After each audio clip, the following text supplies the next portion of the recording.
Olá pessoal, bom dia, boa tarde, boa noite, dependendo da hora que cada um estiver aí vendo o vídeo, né? Vamos retomando aí nossas aulas, vamos pegar agora o terceiro, né? Vamos fazer o terceiro vídeo aí, finalizando o texto do Aristóteles, finalizando aí a Ética a Nicômaco, né? O último vídeo ficou um pouquinho longo, vamos ver se esse aqui a gente consegue fazer um pouco mais rápido, né? Vou tentar aqui. Então vamos direto ao ponto, né? Como a gente tinha visto nas aulas anteriores, né, até agora aqui no texto, nos vídeos anteriores, o Aristóteles nesse capítulo, né, nesse livro, ele está discutindo a respeito do que é o bem para o homem, né? Então ele começa indagando sobre a que bem todas as coisas visam, né? Qual é a finalidade que todas as coisas visam, ou seja, qual é o bem supremo que todas as coisas buscam. Ele vai definir que esse bem supremo é a felicidade, né? Porque a finalidade é a coisa última a que a gente não deseja nada depois da felicidade, né? A gente deseja as coisas para ser feliz, e ele vai estar definindo lá, que foi o finalzinho do último vídeo, que o que é a felicidade, né? A felicidade é a prática da virtude, a prática das virtudes, né? E agora então a gente vai finalizar o texto, estudando um pouquinho, vendo um pouquinho a respeito de como é que ocorre essas virtudes, né? Embora definir o que são virtudes, realmente ele não vai fazer nesse capítulo, tá? Não é no capítulo 1 que ele faz isso. Para vocês saberem efetivamente quais são as virtudes, o que é virtude, vocês teriam que ler o resto do livro, né? São os 10 capítulos aí subsequentes que ele vai efetivamente descrever com calma e fazer de uma forma bem minuciosa o que é a virtude, as características de cada virtude, né? Então nesse capítulo 1 aqui, na verdade, ele não vai fazer isso, a gente só vai dar uma passando aí que é para vocês terem uma noção. E no final desse capítulo, na verdade, ele vai estar demonstrando a necessidade de que você tenha a ética, né, para que você possa praticar as virtudes. É isso que ele vai estar definindo aqui nesse capítulo, né? Mas a gente vai ainda dar uma faladinha um pouquinho a respeito do que é a virtude, e ao longo também da disciplina esse tema vai voltar, né, algumas vezes. Então vamos lá. Então, onde é que a gente estava? Ele tinha definido. Então, o que é a felicidade, né? Como é que eu posso saber que uma pessoa é feliz, né? Bom, uma pessoa é feliz a partir do momento que ela pratica as virtudes. Mas aí, nessa parte aqui do texto, ele vai se questionar: será que é só isso mesmo? Será que é a prática da virtude? Será que não tem nada mais, né? Vamos lá. E aí ele vai colocar assim, né? Mas, evidentemente, como já dissemos, a felicidade também requer bens exteriores, pois é impossível, ou na melhor das hipóteses, não é fácil praticar belas ações sem os instrumentos próprios, né? Então, o que ele está colocando aqui no texto? Olha, claro que a felicidade ela vai requerer algumas coisas exteriores, né? Ela vai requerer algumas coisas, porque do mesmo modo que ninguém vai conseguir praticar uma boa ação, né, fazer ações boas, se não tiver os instrumentos para isso. É igual, como é que eu vou fazer uma boa música, como é que eu vou tocar uma boa música se eu não tenho um bom instrumento, né? Imagina lá um violinista, né? É claro que um bom violinista, ele tem habilidade, ele consegue tirar bons sons bonitos, sons interessantes, e instrumentos até não tão adequados. Mas é muito diferente quando ele tem um instrumento extremamente afinado, um instrumento bem feito, bem calibrado. Daquele instrumento, um belo instrumentista poderia tirar sons belíssimos, né? Então, quanto melhor o instrumento, melhor é óbvio que as ações que a gente vai conseguir fazer dele, né? Como é que eu vou, de repente, com um machado, né, uma ferramenta de corte qualquer, um serrote, fazer uma bela peça de carpintaria, né? É claro que se eu sou um artesão, se eu sou um carpinteiro habilidoso, eu consigo fazer isso, mas essa tarefa fica mais facilitada se eu tiver lá um machado bem afiado, de um bom aço, né, um serrote bem afiado, produzido com os fios, com os dentes ali bem alinhados, né? Fica mais fácil para você produzir as coisas belas, né? Ou as coisas boas. Então, o Aristóteles vai estar chamando um pouco a atenção disso aqui, né? Ó, o que ele vai colocando? Ó? Aqui Aristóteles reforça a necessidade da polis, né? do outro, né? Da convivência com o outro. É preciso ter recursos para poder praticar as virtudes. Como praticar a caridade se é você que precisa de ajuda? Né? A gente pode fazer essa pergunta. É muito parecido com o que a gente vai encontrar lá na Bíblia, que nem em Mateus 25, 29, quando vai colocar assim, né? Isso se equipara à passagem bíblica das moedas, né? Porque que diz, né, essa passagem bíblica? Porque a todo o que tem dar-se-lhe-á e terá em abundância, mas ao que não tem, até aquilo que tem ser-lhe-á tirado. Acho que vocês conhecem essa passagem aqui da Bíblia, né? Que vai estar dizendo assim, olha, Como é que você vai querer ajudar os outros se você não ajuda você, se você não tem para ajudar você mesmo? Né? Então é isso que a gente mais ou menos encontra um pouco aqui na Bíblia e também um pouco aqui nessa parte do pensamento de Aristóteles. Ele vai dizer assim, a riqueza material, né, as boas condições da vida material elas são importantes, elas são necessárias, não são determinantes, né? Mas elas são necessárias para que você possa ter aqui a felicidade. Porque esse aqui é um exemplo bem fácil, né? Como é que você vai praticar a virtude da caridade? Deixa eu pegar a canetinha aqui. Né? Como é que você vai ser uma pessoa caridosa, e a caridade é uma virtude, né? Se você não tem condições de se manter? Se é você que precisa de ajuda, né?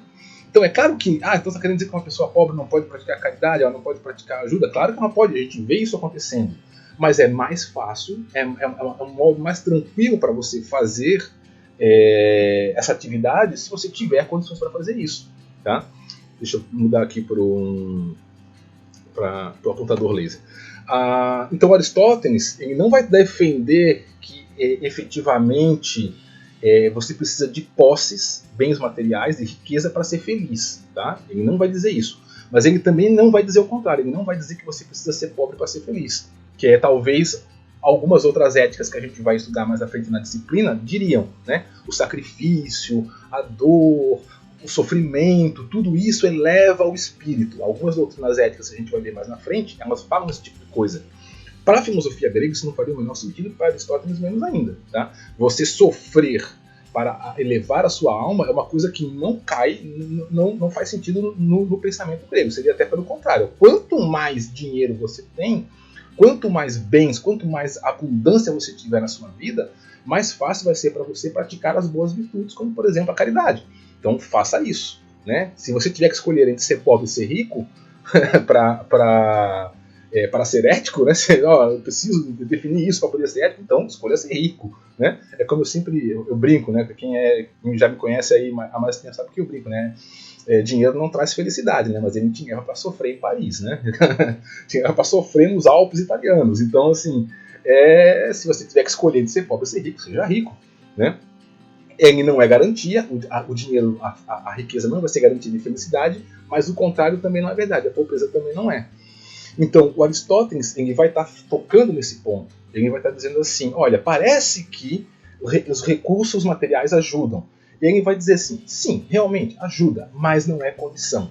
Então, olha aqui, ó, ele vai colocar aqui mais embaixo. Então, a felicidade parece requerer o complemento dessa aventura. E é por isso que algumas pessoas identificam a felicidade com a boa sorte, embora outras as identifiquem com a excelência, ou seja, com a virtude. Né? Para Aristóteles isso vai ser muito claro. Tá? Aristóteles vai identificar a felicidade, deixa eu trocar aqui, ele vai identificar a felicidade com a excelência, com a virtude. Tá? Ele vai dizer assim, agora, é claro que a gente vai observar, as pessoas no mundo geral, no mundo comumente, observam que aquelas pessoas que têm uma boa aventura, como vou colocar aqui, né, que tem uma boa sorte, a fortuna sorrir para elas, parece ser mais fácil, né, elas identificarem a felicidade e verem a felicidade. Por isso que existe essa confusão. Mas para Aristóteles isso não vai ser verdade, tá? Isso não vai acontecer. Ele vai dizer a fortuna, a sorte ajudam na prática da virtude, mas não garantem.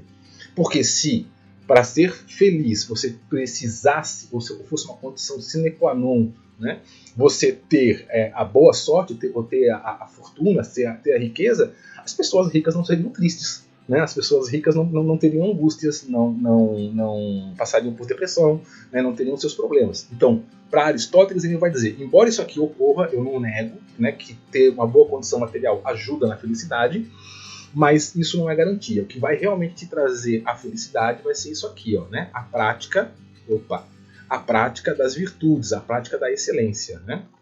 É isso que ele vai colocar. Ele vai dizer que é por isso que algumas pessoas perguntam se é possível aprender a ser feliz ou se a felicidade ocorre devido à sorte. Né? Ou seja, dei a sorte de nascer numa casa rica, num lar rico, então, puxa vida, minha vida vai ser boa. Né?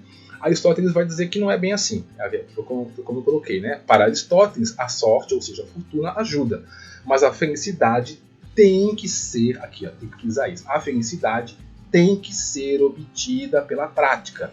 Portanto, a felicidade tem que ser aprendida. Tá?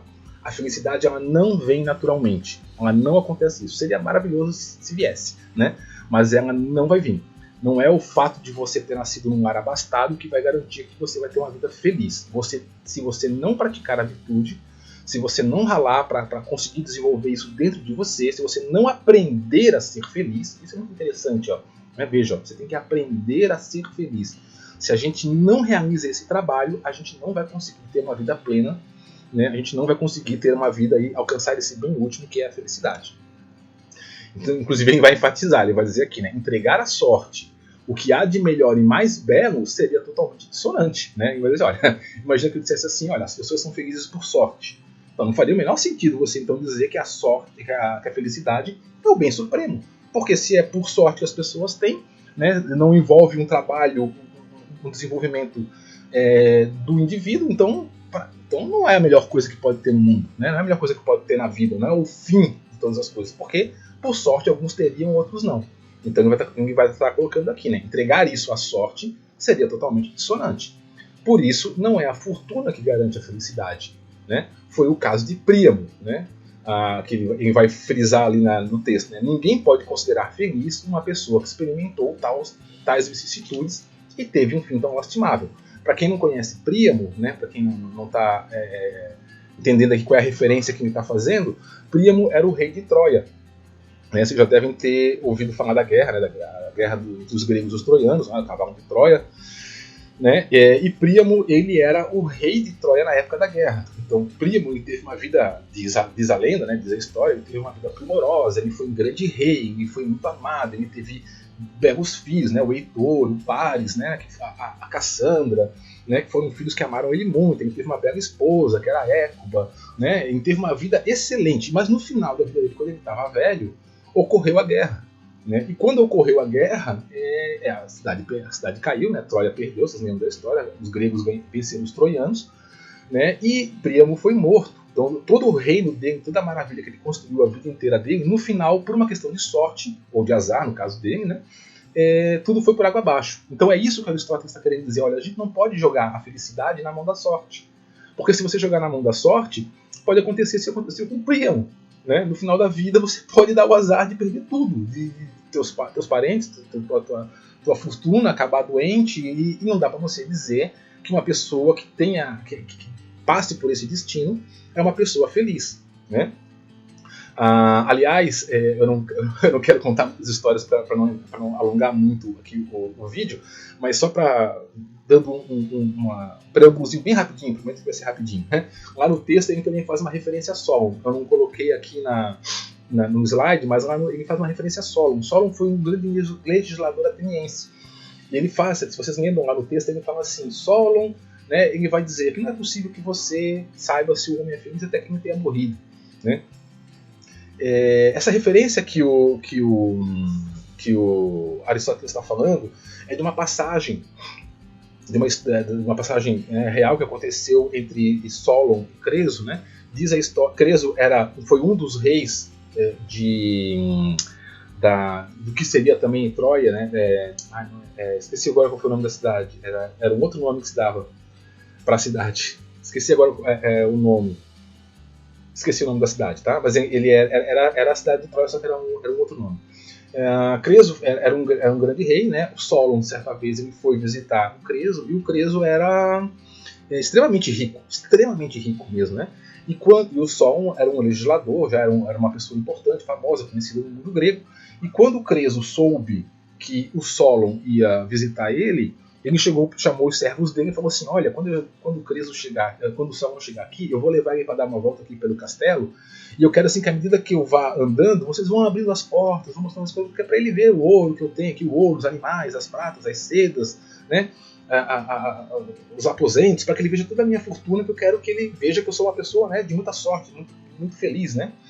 E foi isso que aconteceu. Quando o Solon chegou lá, o Creso, né, Solon, que bom que você esteve aqui e tal, levou ele para dar uma passeada no palácio dele. À medida que eles iam andando pelo palácio, os servos iam abrindo as portas dos quartos, né? Eles iam andando e o Creso ia mostrando lá, né? Olha aqui, esse ouro que eu tenho aqui, aquela prata, aquela tapeçaria, essas sedas, esses escravos, né? Tudo mais e tal. E depois que o Creso deu uma volta por todo o castelo, ele chega pro Solon e pergunta assim: e aí, Solon? Né? Você gostou do meu palácio aqui e tal? Aí ele falou: nossa, muito bonito seu palácio, né? Ele disse assim: então, Solon, você é um cara muito, muito inteligente, é famoso por ser, né, muito inteligente, eu queria te fazer uma pergunta. Aí o Solon falou: pode perguntar, né? O que você quer saber? Aí eu falou assim: Solon, qual é o homem mais feliz da Terra? Né? Quando o Creso pergunta isso, é óbvio que quem estava já querendo dizer assim, querendo que Solon dissesse: é você, Creso, né? Imagina, olha esse castelo que você tem, olha esses postos, esses bens, você é muito feliz, né? Aí, para surpresa dele, o Solon respondeu, eu não sei o nome do fulano, mas ele respondeu ao nome do seu Zé, né? O seu Zé. Aí o Creso falou assim: como? Quem é esse cara? Quem é esse seu Zé? Aí ele falou: o seu Zé é um pescador que mora lá em Ítaca. E não sei, ele era muito pobre, coitado, né? Tinha só uma choupaninha, mas ele tinha filhos muito bonitos, ele sempre pescou belos peixes, sempre teve uma vida muito, muito farta, uma bela mulher, muitos amigos, bebia muito e morreu muito velho, né? Aí o Creso diz assim: nossa, é realmente legal, tal, mas tirando o seu Zé, quem é o outro cara mais feliz, né? Aí o Solon respondeu: foi o João, né? Não lembro o nome, né, de quem o Solon disse. Aí o Creso falou assim: mas quem é o João? Aí ele falou assim: olha, o João é um pastor de cabras que mora lá nas montanhas de Esparta, lá, né? Sei lá qual é a cidade.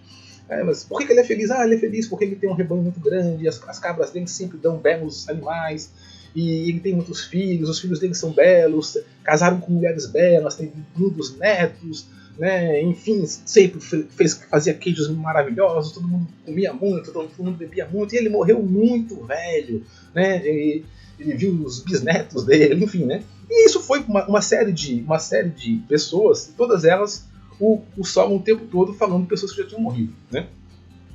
E isso uma hora o Creso se irritou, né? Pô, é óbvio que o Creso queria que Solon falasse dele, né?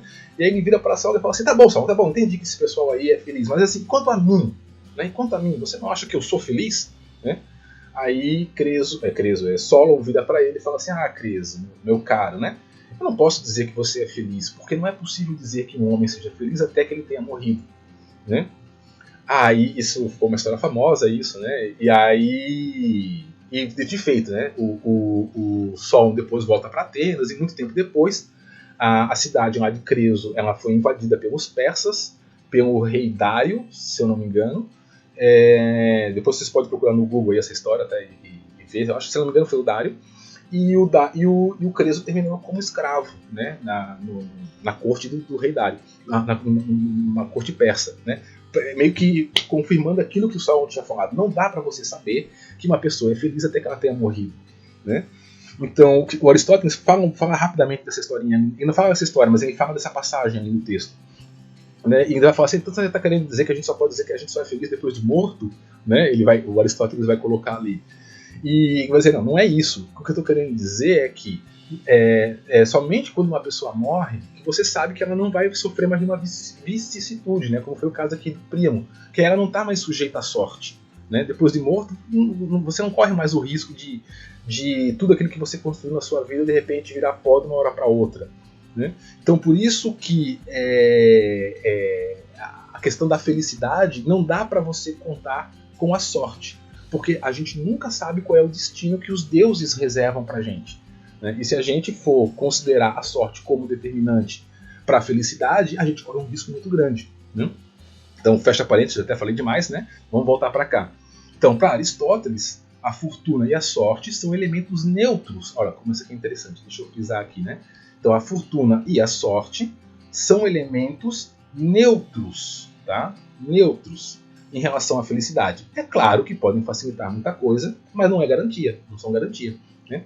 A garantia da felicidade, vou até frisar aqui, a garantia da felicidade só pode ser obtida pela prática da virtude mediante as reviravoltas que a fortuna, que a vida, né, e a sorte trazem para a nossa existência aqui ou para a nossa vida, né?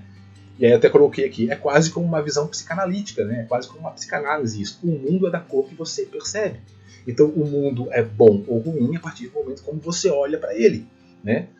O mundo é o mundo, as coisas, a vida é a vida, ela vai trazer várias coisas, várias situações para a gente é que vai, dependendo de como reagir a essas situações, a gente vai ser feliz ou triste, né? A gente vai ter uma condição boa ou ruim, né? Então aqui, ó, você não pode mudar todo mundo, mas pode mudar a sua percepção sobre o mundo, né? É isso que o Freud, é isso que a psicanálise vai colocar, e é isso que estava lá também lá em Aristóteles, né?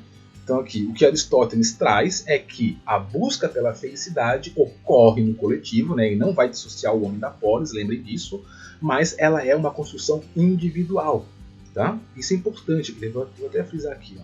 Ela é uma construção individual. Embora a felicidade ocorra, né, a busca, melhor dizendo, a busca, você precisa dos outros para buscar a sua felicidade, você precisa conviver com os outros para buscar a felicidade, mas a garantia da felicidade é uma construção individual. Cada um tem que fazer por si. Tá? Não é o outro que vai garantir a felicidade para você. Você tem que fazer por você mesmo. Você tem que praticar as virtudes. Você tem que desenvolver as virtudes dentro de você. Outras pessoas não vão fazer isso por você. Tá? Então, o sucesso ou o fracasso na vida não depende dos favores da fortuna, mas a vida humana, como dissemos, também deve contar com eles. Na realidade, são nossas atividades conforme a excelência, conforme a virtude, que nos levam à felicidade, e as atividades contrárias nos levam à situação oposta. Né? Então, o que ele está querendo colocar aqui? Que a vida vai trazer várias reviravoltas durante a nossa existência. Né? O destino vai trazer várias reviravoltas durante a nossa existência. É a gente que vai, nós é que vamos determinar o que isso vai significar para nós, se a gente vai olhar para isso como uma coisa desastrosa, ruim ou não. Então, é a nossa prática da excelência, nossa prática da virtude, que vai garantir que a gente vai perceber essas coisas que a vida vai trazer para a gente, e de um modo positivo, de modo que a gente tenha felicidade, ou a gente vai se afundar no ódio, se afundar na raiva, se afundar no rancor, né, se afundar em sentimentos ruins, que vai levar a gente a uma situação oposta, ou seja, que é o desespero, né, o contrário da felicidade. Bom, então, o homem feliz, né, Aristóteles vai estar colocando, né, portanto, deverá possuir o atributo em questão. Né? Que atributo? A constância da prática da virtude. E será feliz por toda a sua vida, pois ele estará sempre, ou pelo menos frequentemente, engajado na prática, ou na contemplação do que é conforme a excelência. Então, de novo, tá vendo? Ó? Não são as condições da vida que vão trazer a felicidade. Não é a riqueza, não é a abundância de uma colheita, não é o sucesso de um casamento, não é filhos bonitos, né, que vão me trazer a felicidade. Tudo isso ajuda. Isso não são coisas ruins. Tomara que eu tenha isso na minha vida. Mas o que vai garantir com que eu realmente seja feliz é isso aqui, ó, a constância na prática da virtude. Porque isso vai fazer com que eu sempre, ou pelo menos frequentemente, esteja engajado na contemplação das coisas que realmente importam. Né? Aqui, Aristóteles enfatiza a importância de se manter a constância da prática da virtude e praticá-la sempre, não somente quando nos interessa, o que levaria a um relativismo moral. Aqui é uma coisa interessante, tá? É bastante importante, não só em Aristóteles, mas também em outras concepções de ética. Tá? A virtude, para ser válida, né? O bem, para ser válido, ele tem que ser praticado sempre. Tá? E não simplesmente quando nos interessa. Deixa eu até frisar aqui com a canetinha. Né? Ele tem que ser praticado, ó, e praticá-la, e praticá-la sempre. E não somente quando isso nos interessa. Porque senão isso vai estar levando a um relativismo moral. Né? Então veja, eu devo praticar a virtude, eu devo ser virtuoso sempre. E não somente quando eu posso me beneficiar por isso. Né? Vamos pegar um exemplo aí, por exemplo, uma coisa bem comum, bem simples aí. Sei lá, por exemplo, a caridade, né? Vamos pegar aí o exemplo da caridade. Quando que eu devo praticar a caridade? Né? Ora, eu devo praticar a caridade sempre. E não quando isso vai ser efetivamente algo que vai me trazer um retorno. Por exemplo, quando as pessoas estão vendo eu ser caridoso. Né? Tem até aquele provérbio latino, que eu acredito que deve ter vindo lá de uma passagem bíblica, que diz assim aqui, a tua mão esquerda não saiba o que a direita faz. Né? Então, quando eu praticar a caridade, acho que foi Jesus que falou isso, eu não me bem recordado, né? Você deve fazer isso em silêncio, não falando alto para que todos vejam como fazem os fariseus lá. Né? Se não me engano, foi Jesus que falou isso. Né? Então veja, quando que eu devo praticar a caridade? Sempre que eu observar que tem alguém, alguma pessoa, que está passando por alguma necessidade, que está passando por algum problema.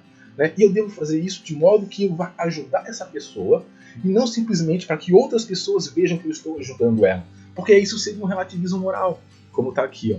Então eu tenho que saber quais são as virtudes, praticar as virtudes, e eu tenho que praticar elas sempre, e não somente quando isso me é favorável, porque isso seria hipocrisia.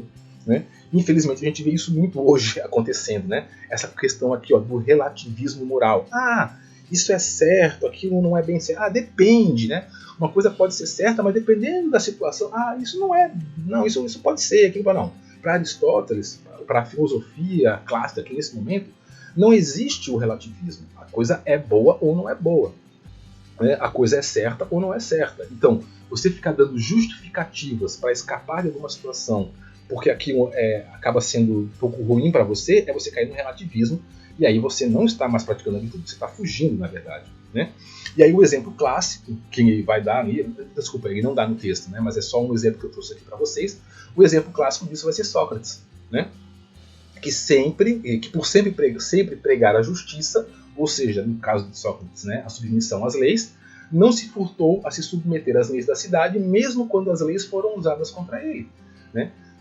Então vocês devem saber da história de Sócrates, né? Mas aqui então, para ser virtuoso, para nós, né, sermos pessoas virtuosas, não basta ser bom apenas quando isso nos convém. É preciso ter permanência na coerência entre o que se pensa, o que se fala e o que se faz. Não apenas quando isso nos convém, e sim sempre. Né? Aí o exemplo forte disso está aqui, né? O Sócrates. Esse aqui é um quadro que representa aqui, né? A morte de Sócrates está aqui. Então quem quiser entender um pouco bem desse quadro aqui, eu recomendo um livro que é muito bom mesmo, que se chama Apologia de Sócrates, tá? Escrito por Platão, que esse quadro aqui retrata o livro. O livro ele fala da última noite de Sócrates. Né? Sócrates, como vocês devem saber, eu não vou contar a história dele aqui porque é longa, né? Mas ele foi condenado a se suicidar, tá aqui, né? Foi condenado a tomar veneno, né? Pelo tribunal de Atenas. A acusação de corromper a juventude e introduzir novos deuses. Foi a queixa que foi apresentada contra ele. Né? No fundo, isso tudo era mentira. Mataram Sócrates porque Sócrates era uma pessoa incômoda, né, na cidade. Ele perguntava demais, às vezes, coisas que não deviam ser perguntadas. E aí deram um jeitinho de arrumar uma desculpa para acabar com ele. E aí ele foi condenado à morte por suicídio. Né? Olha que interessante, né? O cara a lei condenava a pessoa a se suicidar. Não era o Estado que matava ele. Ele mesmo teria que se matar. E ele não fugiu disso. Isso que é o exemplo. Por isso que Sócrates é colocado como um dos maiores exemplos de retidão. Né? Essa cena aqui, esse quadro aqui, representa o que é apresentado naquele livro, que é o seguinte: na noite anterior à morte de Sócrates, né, quando ele ia se suicidar, os discípulos deles, que estão aqui representados por esses aqui no canto, né, eles subornaram os guardas, entraram na prisão e falaram para Sócrates assim: Sócrates, a gente conseguiu um barco, conseguiu um navio aqui, bora fugir, né, vamos embora porque vão te matar amanhã, né? Aí Sócrates fala assim: por que eu fugiria? Né? Como, por que você fugiria? O julgamento não foi viciado, né? A sentença não é justa, o que estão fazendo com você não está certo. Né? Aí Sócrates falou assim: gente, mas peraí, a minha vida inteira eu falei para todo mundo que as pessoas deveriam se submeter às leis da cidade, e agora que as leis da cidade se voltaram contra mim, eu vou fugir? Né?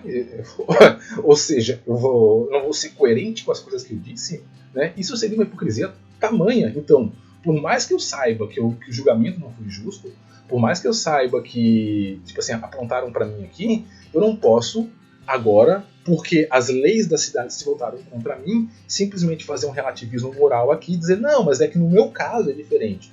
Então o que o Sócrates fez? Ele deu a última grande lição para os discípulos dele, né, uma lição ética aqui, dizendo assim: eu sei que vocês me amam, eu sei que vocês queriam que eu continuasse aqui, eu também adoraria continuar, por favor, né, cuidem da minha mulher, cuidem dos meus filhos, mas eu não posso deixar de fazer aquilo que eu sempre disse que as pessoas têm que fazer, que é respeitar as leis. Agora que as leis se voltaram contra mim, não importa, eu tenho que continuar respeitando as leis. E aí no outro dia, o Sócrates ele toma o veneno e morre. Né? E aí o livro narra a cena lá dos discípulos vendo ele comentando, o veneno está fazendo efeito, não estou mais sentindo a perna, tal, o braço, tal, até que efetivamente ele morre. Né? Então isso aqui é um exemplo, né? É um exemplo do que o próprio Aristóteles, talvez ele não coloca isso no texto, mas talvez ele tenha chamado um pouco isso, a atenção de que, olha, a prática da virtude ela tem que ser constante, porque a felicidade ela vai estar aí, você constantemente está praticando a virtude, e não apenas quando você tem algum ganho, algum benefício com isso. Né? Então vamos lá, vamos continuar. Como vimos, né, a felicidade só é alcançada por meio de uma, aqui, né, de novo, a atividade constante da alma conforme as virtudes. A prática constante das virtudes da alma. Nesse sentido, é necessário examinar a natureza dessas virtudes. O que elas são? O que são as virtudes? Né? Aí aqui foi aquele ponto que eu tinha colocado para vocês no começo aqui do vídeo, né, que não é nessa parte do texto que o Aristóteles vai explicar, deixa eu montar aqui, que ele vai explicar o que são as virtudes. Tá? Ele não vai fazer isso aqui. Ele não vai explicar o que são as virtudes aqui. Ele vai fazer isso ao longo do livro. Então, nos outros capítulos, né, os 10 capítulos que a gente não vai ver, é onde ele vai estar colocando isso. Mas só para vocês não ficarem no vazio, para vocês não ficarem sem entender o que seria a virtude para Aristóteles, lembra que Aristóteles ele não vai fugir muito lá do que falavam os 7 sábios da Grécia, que a gente já viu anteriormente. Né? Então, para Aristóteles, a virtude ela é o meio termo. Ela é o caminho do meio, é aquilo que no budismo, no taoísmo, no Oriente, a gente vai conhecer como o caminho do meio. Né? Isso está presente também entre os gregos, e vai estar presente aqui também na filosofia do Aristóteles. Ele vai colocar assim, que a virtude é você ter a justa medida, é você não estar nem tanto no excesso, nem tanto na falta. Né? Então, por exemplo, assim, das diversas virtudes que existem, sei lá, agora, não me vem agora a cabeça, as virtudes, tipo a caridade, né, a prudência, você ser uma pessoa prudente, uma virtude também, a justiça, a prosperidade, a temperança, todas essas virtudes você alcança quando você não está nos excessos, nem de mais e nem de menos. Né? Então vamos pegar um exemplo fácil para vocês entenderem. Por exemplo, a coragem. O que é a coragem? Como é que eu sei que uma pessoa é corajosa? Bom, a gente sabe que uma pessoa é corajosa quando ela não está em nenhum dos extremos. Quais são os extremos? A fúria desenfreada, que você sai por aí, né, um guerreiro, por exemplo, sai por aí dando espadada em todo mundo sem estar pensando no que está fazendo, e nem a apatia, né, de você simplesmente perante uma situação de confronto, uma situação de combate, você sair correndo acovardado.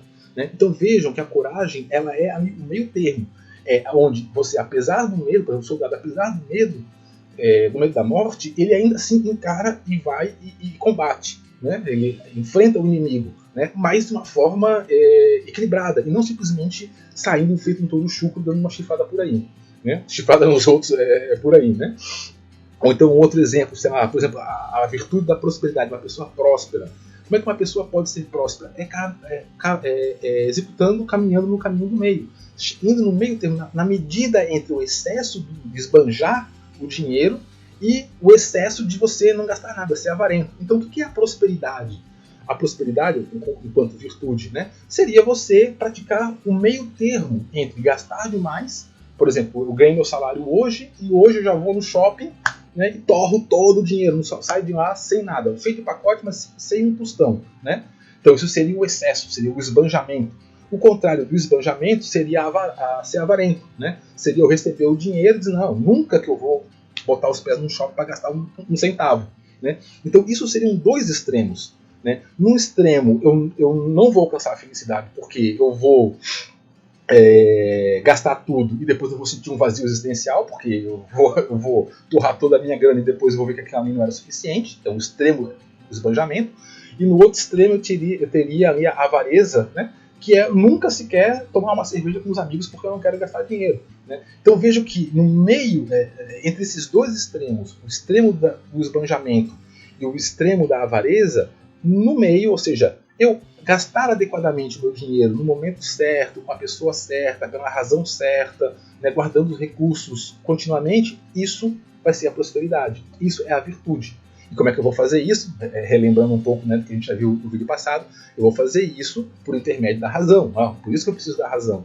Né, que é ela que vai me dar o norte para dizer, olha, agora eu preciso gastar, agora não preciso gastar. Né?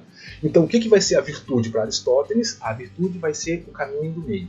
Vai ser a justa medida das coisas. Né? E isso é uma das manifestações da alma, né, que eu vou conseguir realizar por exemplo, ter um atributo da razão, né? Então, só para fechar esse parênteses aqui para vocês, sobre o que seriam as virtudes. A gente vai ver isso mais na frente na disciplina, tá? Mais no finalzinho do semestre, mas só para não ficar aqui um vazio para vocês, tá?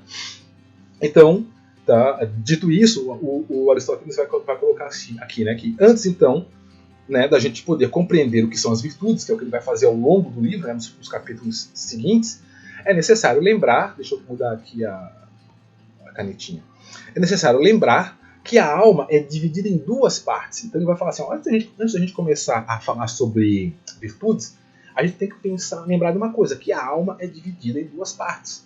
Tá? Isso para Aristóteles. Tá? A alma é constituída por uma parte irracional e outra dotada de razão. Né? Então, isso está lá na página 135. Embora elas sejam partes distintas, elas são inseparáveis, como o côncavo e o convexo, como as partes distintas do corpo. Aí eu até coloquei aqui, né? É interessante notar a proximidade entre a filosofia aristotélica e a psicanálise, né? Muito provavelmente Freud não tira a psicanálise do vácuo, né? Ele era uma pessoa de muita leitura, muita cultura.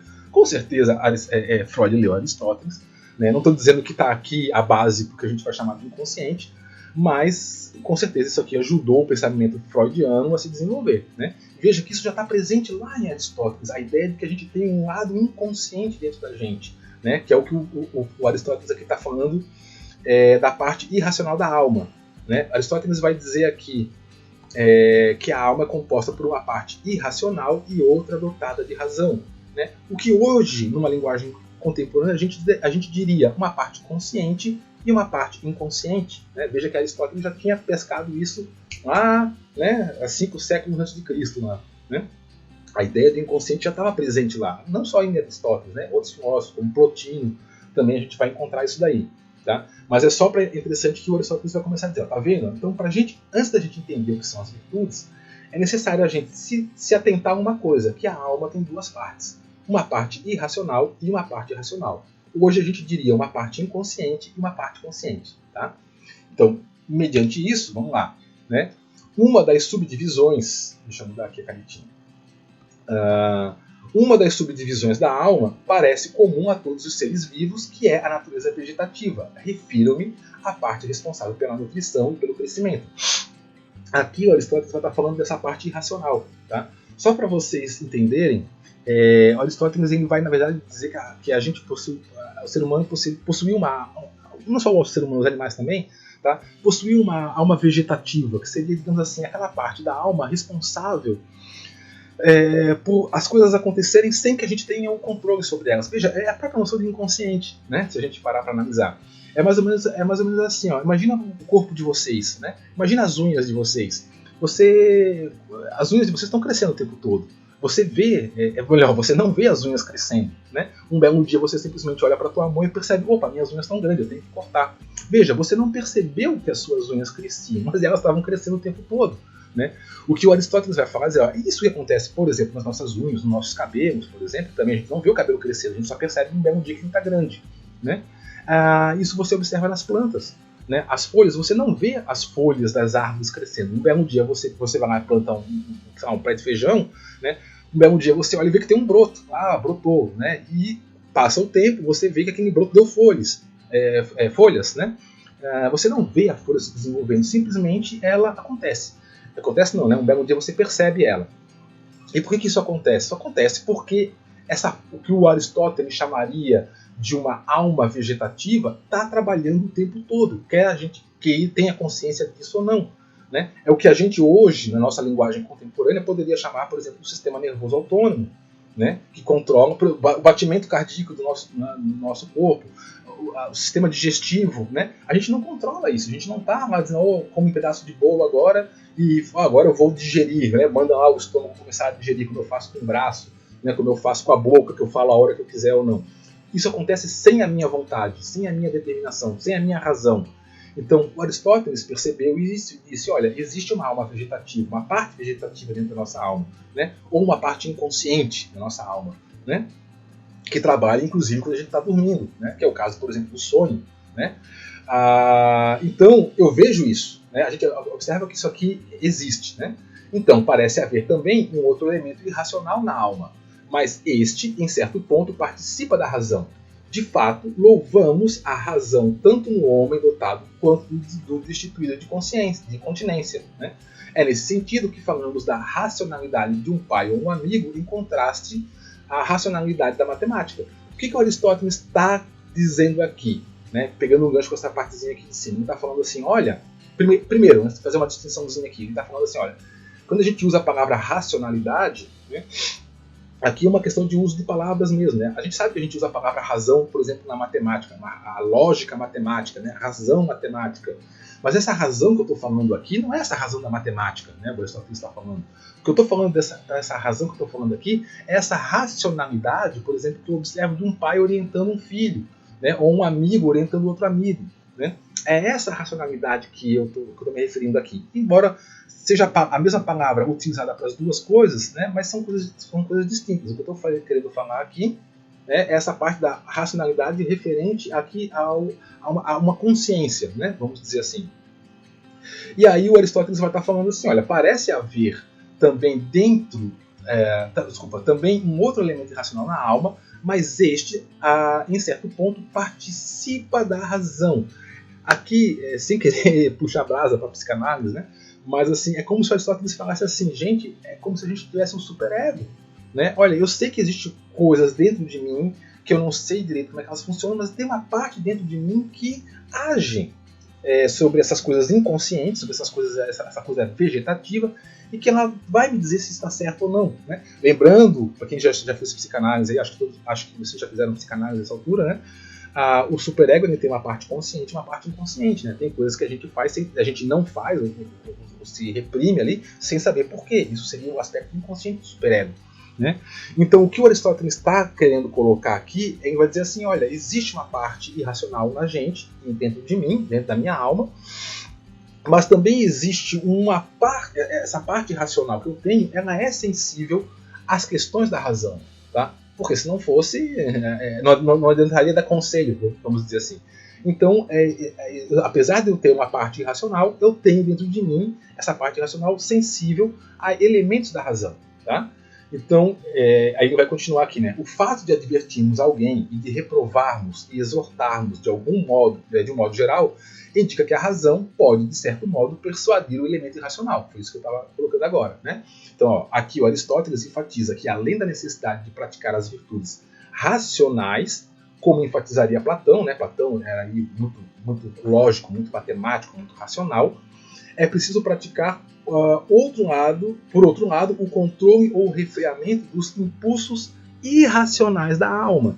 Então, aqui onde também a gente vai ver uma pequena diferenciazinha entre Platão e Aristóteles, e onde, por isso que Aristóteles vai se enfatizar aqui na escrita da Ética, que Platão diria assim, eu preciso praticar as virtudes da razão, as virtudes, né, da alma. E aí o Aristóteles vai dizer assim, não, claro, a gente precisa praticar essas virtudes que são racionais, mas ao mesmo tempo que eu preciso praticar as virtudes racionais, eu preciso praticar o refreamento dos impulsos que são irracionais. Porque a minha alma tem um lado irracional. Para Platão não existiria esse lado irracional. Né? Na filosofia platônica ele não vai entender a alma como uma parte irracional. Para Platão a alma é toda racional. A alma é pura razão. Aristóteles vai dizer, não. Né? Existe um elemento na parte da minha alma que é irracional e eu preciso refrear ele. Né? E a gente vai ver um pouco mais à frente quem vai refrear isso é a ética. Né? Então eu preciso praticar esse refreamento desses impulsos irracionais. Né? Bom, agora continuar aqui. Então a excelência, né, ou seja, a virtude, também se diferencia em duas espécies de acordo com essa subdivisão. Pois dizemos que certas formas de excelência, ou seja, de virtudes, são intelectuais, aqui, e outras são morais. Né? Veja que interessante que ele está colocando aqui. Né? Existem virtudes intelectuais e existem virtudes morais. A sabedoria, a inteligência, o discernimento, por exemplo, são formas de excelência ou virtude intelectual. A liberdade, a moderação, por exemplo, são formas de excelência ou virtudes morais. Né? Então veja que, pegando aí, fazendo uma comparação com uma filosofia platônica, Platão diria assim, que para eu me auto-realizar enquanto ser humano, eu precisaria praticar essas virtudes aqui, as virtudes intelectuais. Então, como por exemplo, praticar a sabedoria, buscar a sabedoria, né? Buscar a inteligência, buscar o discernimento. Aristóteles vai dizer, ok, sim, precisamos fazer isso, isso é importante, mas não é o suficiente. Para você alcançar a felicidade, né, o bem que todas as coisas visam, você precisa praticar essas virtudes aqui, sim, são virtudes intelectuais, mas você também, que são virtudes da alma também, né? Mas você precisa praticar, digamos assim, a gente poderia dizer as virtudes da alma racional ou da alma consciente, mas você também precisa praticar as virtudes da alma irracional ou da parte irracional da alma, da parte inconsciente da alma, que seriam as virtudes que vão estar falando sobre os comportamentos morais. Ou seja, as virtudes que vão estar falando sobre o refreamento das paixões, né? Então, eu preciso praticar isso, essa excelência, ou seja, essa prática a prática dessa virtude moral, né? Que é mais difícil, né? Porque a virtude intelectual é mais fácil. Eu sei que é bom ser uma pessoa sábia, é bom ser uma pessoa inteligente, né? Já ser uma pessoa moderada, puta, eu tenho que me refrear aqui, eu queria comer tudo, eu fui lá no banquete, eu queria comer até estourar. Não, isso não é bom, né? Eu tenho que me refrear, eu tenho que me moderar, eu tenho que me segurar, né? A sabedoria, não, quanto mais eu adquiro sabedoria, melhor. Agora, quanto mais eu me lanço aos meus prazeres biológicos, talvez isso me traga algum mal. Então, a virtude moral é um pouco mais difícil, né? Então, aqui, Aristóteles ele vai abrir o espaço para o surgimento da ética. Então, veja que é nesse ponto, quando Aristóteles vai falar assim, eu preciso praticar as virtudes morais, não apenas praticar as virtudes intelectuais. Quando Aristóteles fala isso, ele está dizendo, eu preciso de uma coisa chamada ética, né? As virtudes intelectuais, elas causam direitinho lá na política. Lembra? Por isso que Aristóteles fala que a política, o bem não vai ser encontrado na política, né? Então, as virtudes intelectuais, elas causam direitinho lá na política. Mas as virtudes morais, eu vou precisar de uma outra coisa que vai me fazer desenvolver essas virtudes. Que coisa vai ser essa? Vai ser a ética, né? Pois quando enfatiza que existem dois tipos de virtude da alma, as racionais e as irracionais, ele enfatiza que é preciso existir duas ciências para desenvolver essas duas virtudes. Uma virtude que ele vai chamar de dianoética, tá? Não tem isso no texto, mas eu estou só trazendo aqui para vocês, tá? Ele vai chamar das virtudes dianoéticas, que são as virtudes relacionadas ao desenvolvimento da parte racional da alma, tá? E as virtudes éticas, né? E as éticas. Então tem as virtudes dianoéticas e as virtudes éticas, que são as virtudes relacionadas ao controle da parte irracional da alma, né? E aí ele fecha esse capítulo, a gente encerra aqui, né? A gente encerra esse capítulo com Aristóteles demonstrando a necessidade da ética. E o que vai ser a ética então? Né? Se a gente pegar e entender de um modo geral. O que é a ética? A ética é aquilo que vai fazer, né? Com que eu conheça o bem supremo que todas as coisas buscam, que é o que? A felicidade. Né? E o que é a felicidade? A felicidade é a prática constante das virtudes, essas virtudes aqui, as virtudes morais, né? Que são alcançadas quando eu utilizo o principal atributo da alma, que é a razão, para controlar a parte irracional da alma, ou seja, as paixões.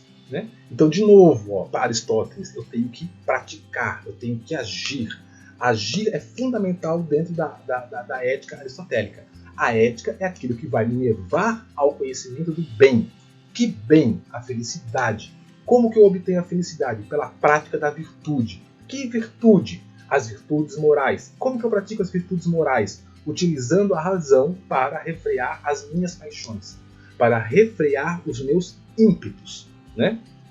De novo, trazendo para uma linguagem aí contemporânea atual, né? Sem querer puxar a brasa para a psicanálise, mas já falando um pouquinho, é como se Aristóteles dissesse assim, eu tenho que ter um bom superego, né? Para refrear os meus impulsos do id.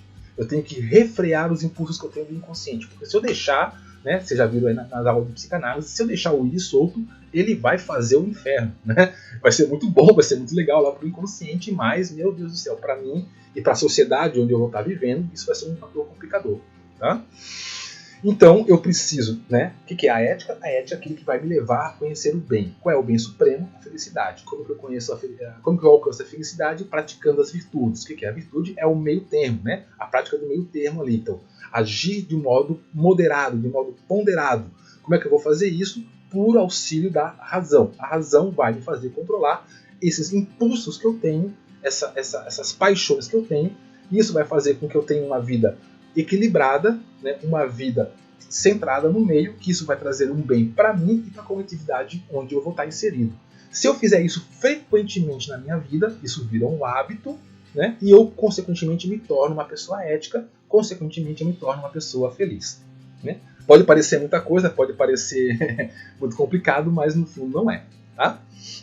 Então eu acho que a gente acaba por aqui. Né? Deixa eu ver se tem mais um slide aqui. Não, esse aqui mesmo era o último. Né? Então a gente acaba por aqui, a gente encerra o texto.